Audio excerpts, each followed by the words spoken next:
Fonzie after 5.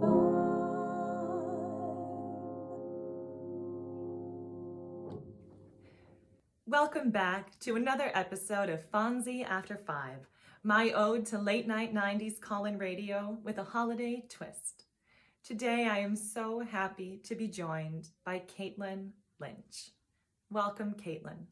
Today I am talking to Caitlin Lynch. Caitlin, thank you so much for being part of this project and spending some time talking to me today. Can you tell everybody where you are right now? Yes, thank you so much for having me, Emily. I'm in Ferndale, Michigan, which is just north of Detroit, just a couple miles north of Detroit, which is where I grew up in the suburbs of Detroit. So we moved back home for me a few years ago. And how is it to be back home? Does it feel like the right move? 100%, absolutely. And it felt when we decided to move back, it was a really crazy time. We found out we were pregnant with our third child, which wasn't necessarily part of the plan. So that was a big surprise. And we were living in Fargo, North Dakota at the time and had our hands pretty full with the two children we already had. And we were like in this teeny little house that we were bursting out of. It was like a clown house with our giant bodies, and it was just too small. There was no way we could stay. And at that time I was needing to be in New York a lot. And so everything kind of got turned upside down. And we decided that we were going to look to come back to Detroit. And at the same time, a job position was listed at Wayne State University in Detroit for a full-time tenure track voice professor, which my husband applied for and was given that position. So it was like a really amazing synchronous time and moment. We definitely needed to be closer to family. I have an enormous extended family in Detroit, in the Detroit area.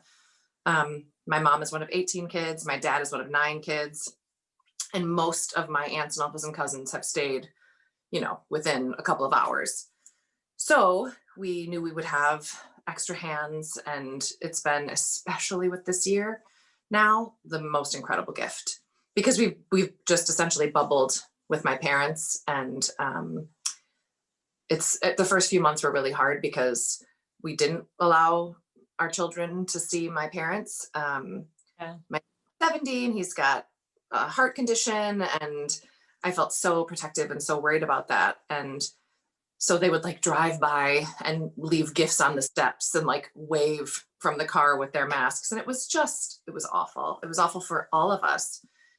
And then as the numbers got better and we all sort of made adjustments, we started spending time with each other, and it's been the most incredible gift and blessing. We're still far away from my husband's family. They're in Minnesota. That's been tricky this year to not be with my in-laws, my sister-in-law and brother-in-law and their 3 kids, and my mother-in-law. They're all together in Minnesota, which is really nice that we know that. But we almost always see them for Thanksgiving or Christmas. And this year was different and hard. Yeah, I understand that. How old are your kiddos now? So our oldest is Brody, and he's 8. They all have end of September birthdays. So he turned 8 in September. Our daughter Marvel is 5, and the little one Foster is 3. So 8, 5, and 3. Boy, girl, boy. Oh, I had the pleasure of meeting Foster when he was just a little teeny.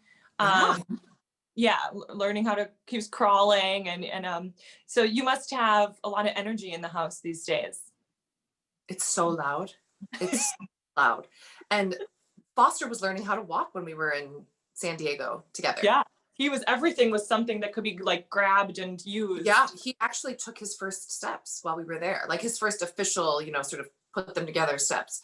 Yeah, it's so loud. That's been hard because even though we have a much bigger house now here in Michigan, we still find a way to max it out pretty quick. So volume becomes tricky. Thank goodness for our backyard. My parents actually gifted our kids a giant trampoline for Christmas that we had put together just yesterday or the day before. So that's been, just get them out, having that access. We feel very, very badly for our neighbors, and just give them goods like as much as we can, apologize. And Oh, I'm sure they love it. I'm sure they love the spirit and the life bubbling next door. When you were younger with your parents and big extended family, did you have any holiday traditions or anything that did you all get together? Yes, we did. I remember my grandmother's house, my mom's mom, she would do like a table that just went on forever and ever and ever. Eventually, once, the grandkids started having kids, it was just like there wasn't any way to contain that. But we did have big Christmas gatherings at my grandmother's house. And the biggest tradition that we had was church services, because my grandfather, my mom's dad, was the church organist at the church where I grew up for decades, and he was the choir director. And so my mom was the cantor and the soloist, and my aunts and uncles and cousins were the choir. And so I remember that they would, they had to do like many services, Christmas Eve and then again Christmas morning. So we were at my dad's parents' house on Christmas Eve. Usually the Christmas Eve celebration tended to be on my dad's side. And we would always get together at that set of grandparents' house. And then they would leave my brother and one brother, Patty, a younger brother. They would like put us in our jammies and leave us at my grandparents' house, the Lynch grandparents. And we would fall asleep there, and then they would go sing like midnight mass, and then come pick us up, after 1 a.m. when we would be asleep, put us in our beds, and we'd wake up Christmas morning, and then they'd have to go sing more masses. So I've actually been thinking about that a lot the past few days, in particular, just leading up to Christmas, and thinking about the carols and how I will very much miss being in a physical space with other people, and like the particular tunes and texts that have been like coming back to me and sort of flooding back, and thinking about how wonderful it is to be able to sing together, especially at this time of year. And that's a huge part of my family's tradition. So I was actually thinking, I haven't even talked to my husband about this, but he started really getting back into playing his guitar during quarantine. And we do love to sing together. We met singing at Seattle Opera as young artists in 2006-07, and just actually celebrated our 10-year wedding anniversary a few days ago. So it's been a big time for us. But I was thinking of maybe, because we are going to my parents for Christmas Eve dinner, and I was thinking of gifting them like some carols and kind of putting them on the spot and just saying, let's, we all have sheet music lying around, and I can print everything off. And my mom's a soprano, so she generally has always done the melody line and the soprano line of everything. So I've had to be the one to sort of like come in with the alto stuff, which is fun. It's been a good challenge for my ear over the years. And then my dad's a beautiful tenor, natural singer, and then my husband sings the bass line. So we make a pretty solid quartet, especially with stuff that's familiar. So I'm thinking just like for our little gathering in my parents' place, that we might just need to sing some stuff together. So that's the thing, that when I think of our family's tradition, it's church and singing and big gatherings. There will be no big gatherings. It's just going to be our bubble. The kids are at such good ages though that they're totally okay. And I like sang a bunch of carols for them as lullabies last night, just for me, as more than for them, honestly, just needing to sort of get that out. But on my dad's side, we always have a big Christmas Eve celebration with aunts, uncles, cousins, kids running around. Santa comes and visits and gives each grandchild a gift, and sing carols. I have so much food and just beautiful togetherness. So that's gonna be different. And then Christmas Day was usually my mom's side. Did you say your mom was one of 18? Yeah. Okay, I heard that right then. Yeah, so like huge Irish Catholic families, both sides. So right, yeah, and they were kind of, like a lot of my dad's siblings and my mom's siblings were in grade school and high school together.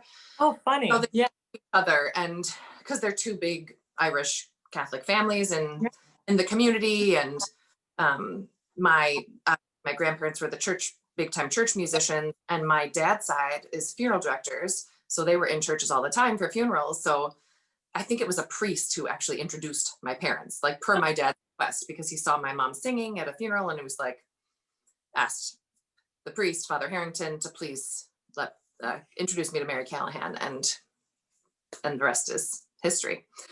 So It must have been really nice for your grandparents to have the church support with that many kids. Necessary.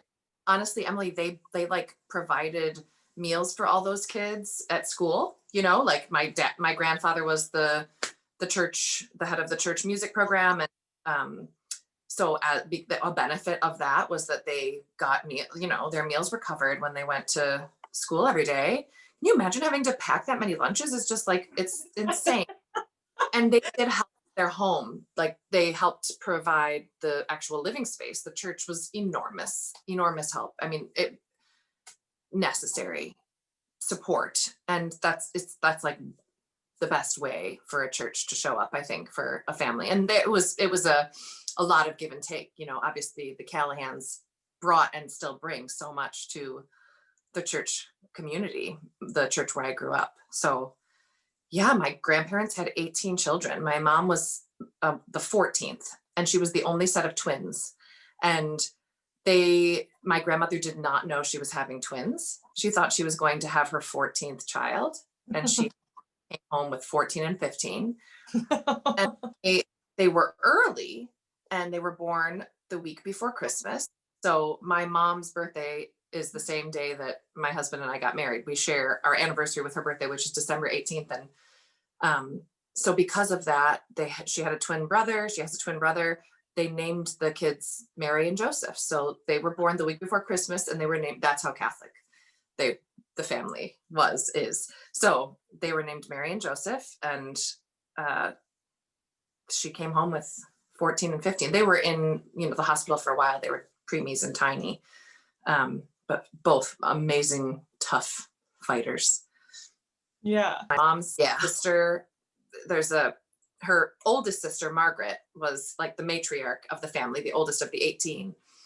And she had a gingerbread cookie tradition that she passed on then to my godmother, my mom's younger sister, the youngest of the 18, has like upheld that gingerbread making tradition. And she did that for Thanksgiving and Christmas time. And she actually dropped off some for us this year, which was just really sweet. 10 years ago, I said, could you please teach me how to make them? And so this is my Aunt Bridget, she had me over to her house and showed me the recipe and the ropes. And so we have things like that, and it's interesting too, like the memories that are connected to those like specific food items, and that like how cozy it made me feel that my aunt dropped off gingerbread cookies. Like there's the circles and she puts white frosting on the bottom for like a little beard, a red hot for the nose, and then 2 little mini chocolate chips for the eyes. Like, it's just like, that's the way, it's a little gingerbread face. Adorable. Yeah. Right. Yeah. And it feels like, okay, we're going to be all right. We've got the gingerbread. Yeah. Yeah, for sure. Do you have any memories of any particular presents you got as a kid that were really exciting, or something you still have, maybe a toy or stuffed animal or anything? That's a good question. I have a memory of a horse that I named Clip Clop the Wonder Horse. And I don't know what that actual name was, but it made like a clip clop noise. And that was something that I just loved. And I think like it wasn't able to be salvaged because between me and my brother, we just like rode it into the ground. But we have similar things now, horses that were gifted to us. Like we saw one at a garage sale. I think my mom or dad saw one at a garage sale. They're like, oh, it's sort of, the next generation Clip Clop, and they wanted to get it for our kids. But these kids are very big, our kids that we made. Like giant children, and they also are rough on stuff. So I think our new Clip Clop he's not going to make it till next year. So is it one of those like bouncy ones that you sit on, or? Yeah. And then it sort of like rocks the legs go like that and you can move it. And there's one of my The one at my parent, yeah. And so the one at my parents' house is doing great because they're not there all the time. So when they go visit, they ride it, all around on their hardwood floors. This, yeah, that one, ones we have here, they're not going to make it. Yeah, they're like the racehorse. They're like the racehorses that have to get retired and Yeah. Yeah. Pasture or whatever. Yes. Clop the Wonder Horse. That sounds like a great name for a kid's book. Totally. I wonder if it is one. If not, we should make it. You better trademark that. Like, what's your kind of tradition for your kids? Like, what are their Christmases like these days?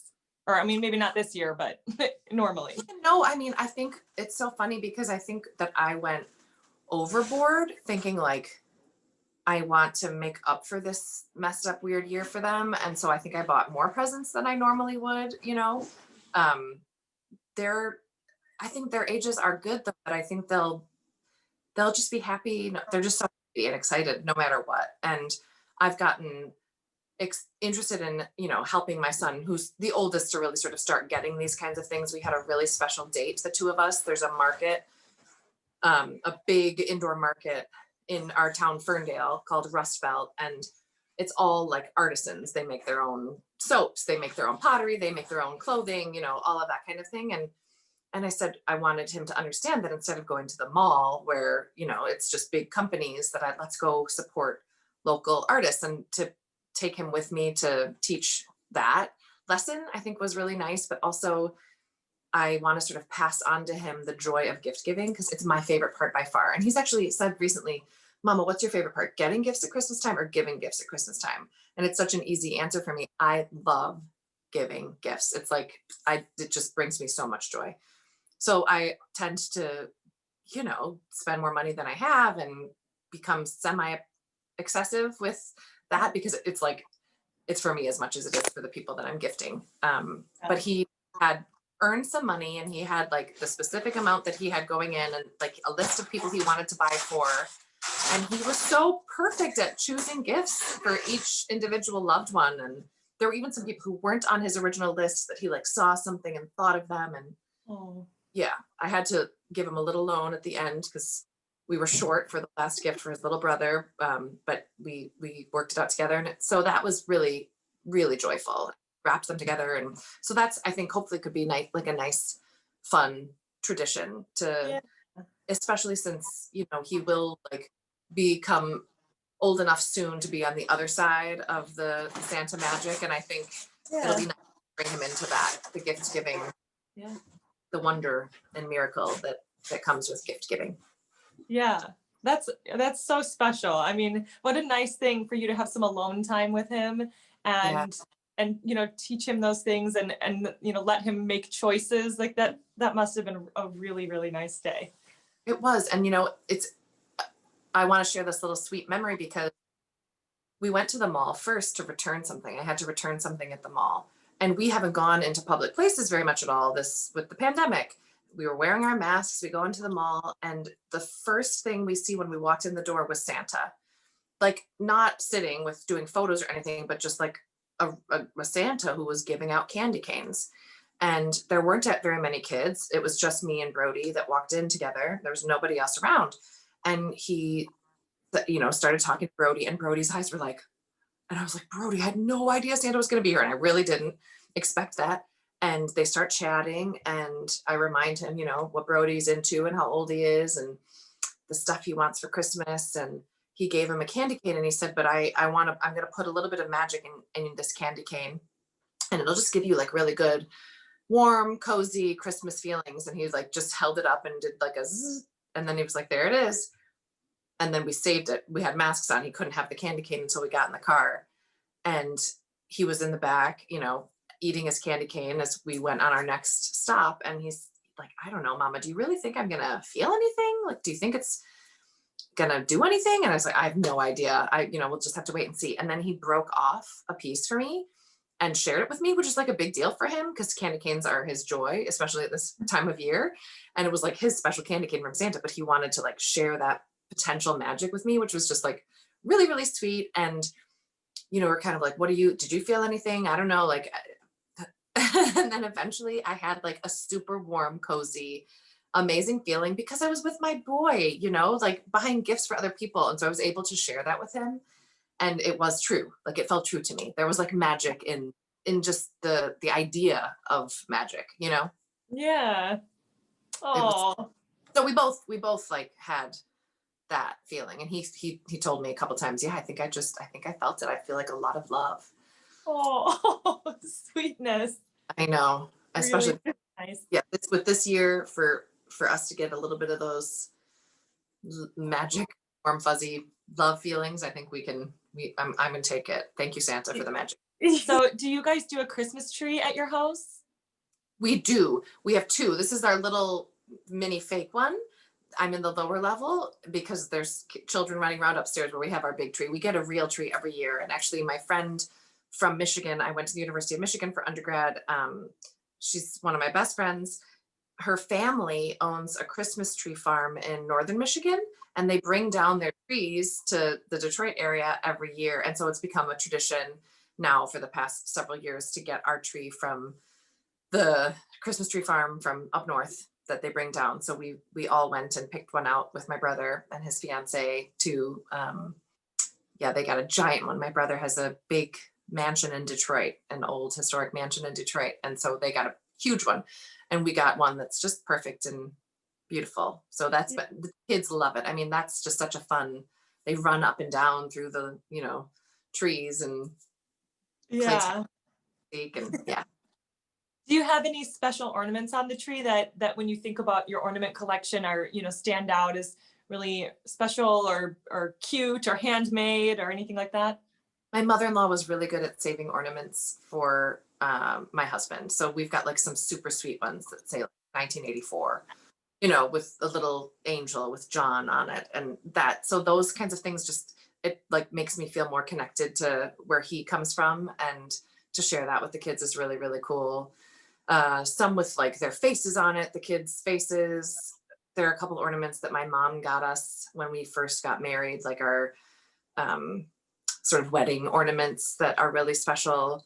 But the ones that stick out the most to me are the ones I've gotten in recent years in New York City, because I've spent so much time in New York around the holidays with audition season and then singing and performing and having to be there for contracts. And it was almost always over the holiday season when they have the Christmas markets in Columbus Circle.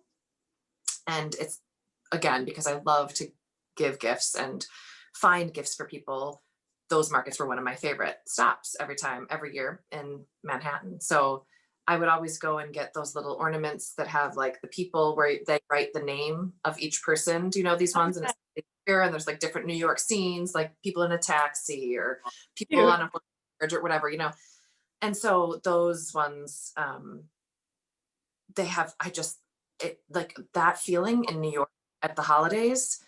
And I have a love-hate relationship with New York for so many reasons, because schlepping babies around New York is really hard and exhausting and kind of like takes the magic out in a lot of ways.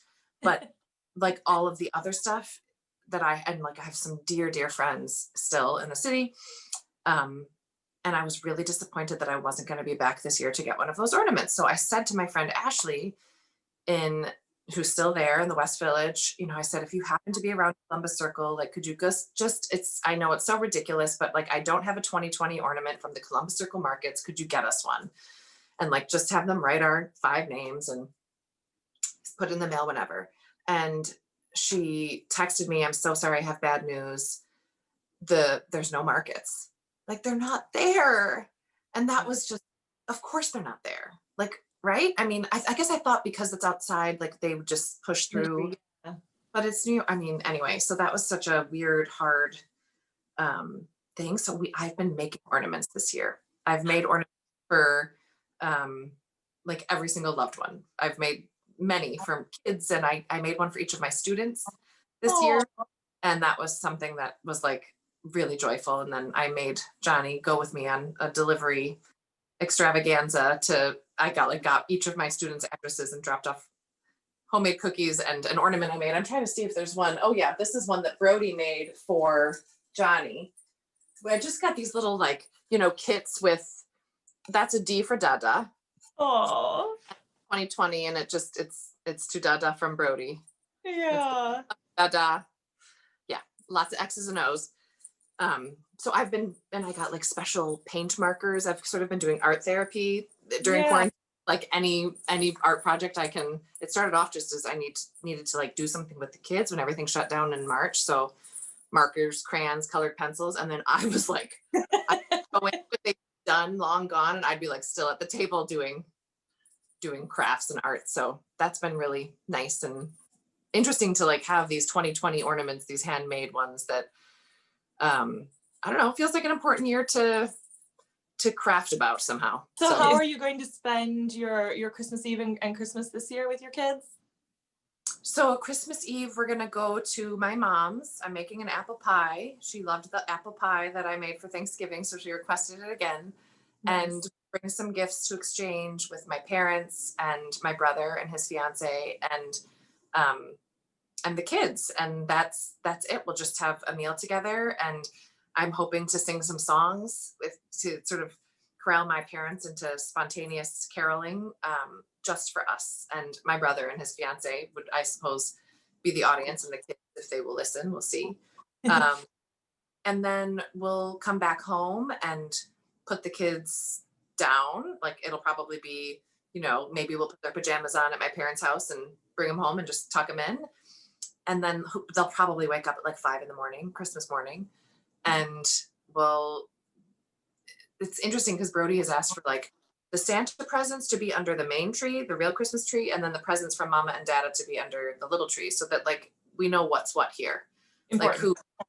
Like who's responsible for what gift. And so we'll do that. We'll have like, and that sort of spreads out the fun too. There's like a set of presents under the real tree upstairs, and then we'll come down here for the Mama and Dada ones. And I got my husband's main request was a guitar, and so I asked his mom and my parents to go in on an electric guitar with me to gift my husband. So, like something I've been so excited to give him, since that's been really fun for him to like get back in his acoustic. And he was in a band in high school, and like, just as like wanting to go back to the roots of his joy music making, which has been so fun for us, like so much fun to listen to him write songs around the house. It's been a really great outlet for him, obviously, like his own version of music therapy. Like I've been doing my drawing and coloring. I didn't want to sing for a while when everything shut down. I don't know how it was for you, but I just, he started to write songs right away, and he like asked me to sing with him.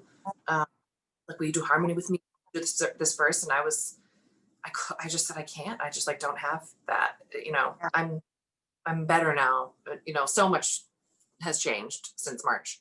It's been such an interesting journey creatively and every single way. But so then Christmas morning we'll get up, do the presents, and then we'll go back to my mom's for brunch. Okay, well, Caitlin, before we say goodbye, I wanted to know what song you would like to request and who you'd like to dedicate it to. So I'm dedicating the song to my brother, Patty. He's my only sibling, and thinking about the memories of Christmas times past and all the years we spent together growing up, and what a challenging this year has been for all of us. He got engaged this year. He got engaged on St. Patrick's Day, but right as everything shut down, his feast day, St. Patty's Day. So it's been such a mixed year of so much joy and so much excitement about the future. We're all completely in love with his fiance. Her name is New, N-H-U, and they'll be married in June of next year.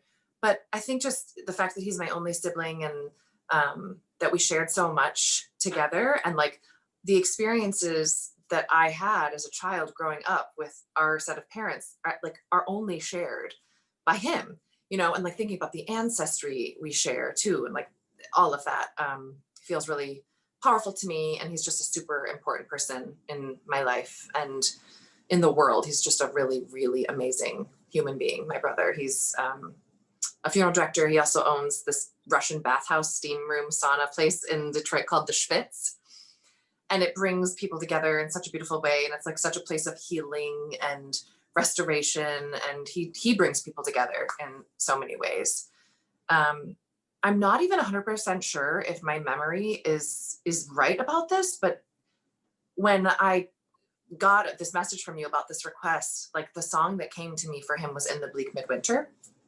And I think it's a favorite of his, or I don't know if it's just like something that reminds me of the Christmases that we shared together. He's such an appreciator of music and understands it on like a deep level. And so that's what I wanted to gift my brother Patty. Oh, Caitlin, that's beautiful. From everything you've said, I just get the feeling that your family is just kind of entrenched in a sense of community.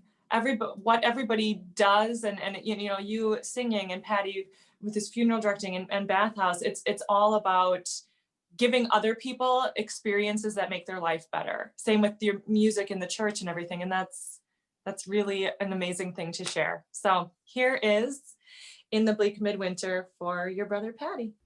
Hey, I am Bernard Holcomb. I'm coming to you from the Bronx, New York, and I will be singing In the Bleak Midwinter, which was requested by Caitlin Lynch and dedicated to her brother, Patty Lynch. It's Bernard!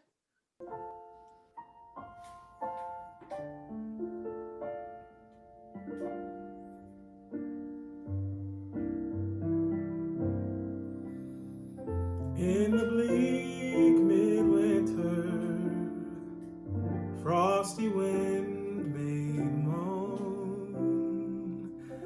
Earth stood hard as iron, water like a stone. Snow had fallen, snow on snow, snow on snow. In the bleak midwinter, long ago.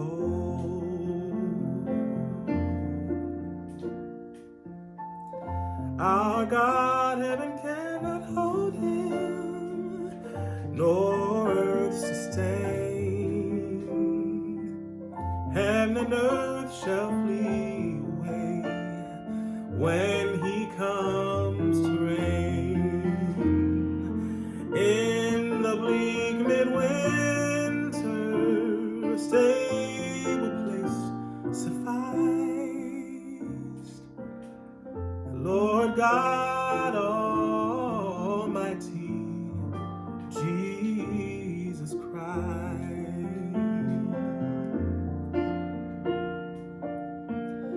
Angels and archangels may have gathered there,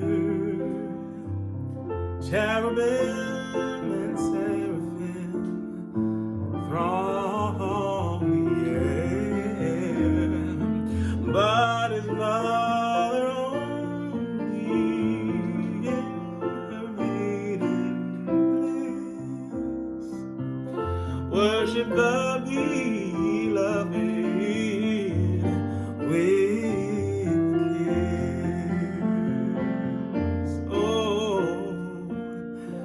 what can I give him, poor as I am?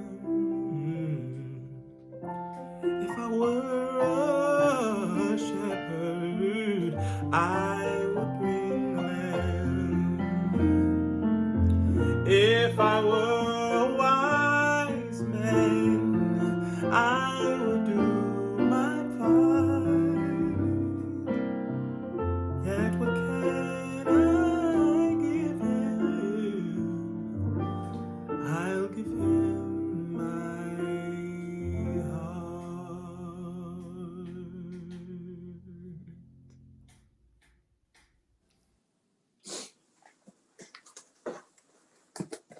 Think I've got tissue.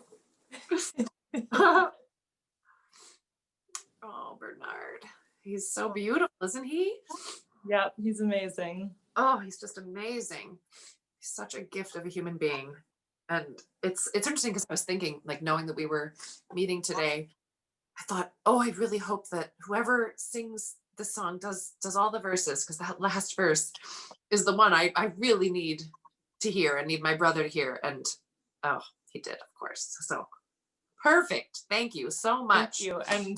And thank you, Bernard. And yeah, Merry Christmas to you and everybody that you care about. And I hope that whatever ways you are able to connect end up being really uplifting for all of you to take into the new year. You too, so much. Thank you, Emily. Thank you, Bernard. Yeah. Just beautiful. Well, okay. Until next time, lots of love to you. Love to you. Bye. Bye. Thank you again for joining me for tonight's episode, and a very special thank you to Caitlin Lynch and Bernard Holcomb. Caitlin, I hope you enjoy making your gingerbread cookies and your homemade ornaments with your kiddos. Merry Christmas, everybody, and remember, it's after 5 somewhere. Fonzie after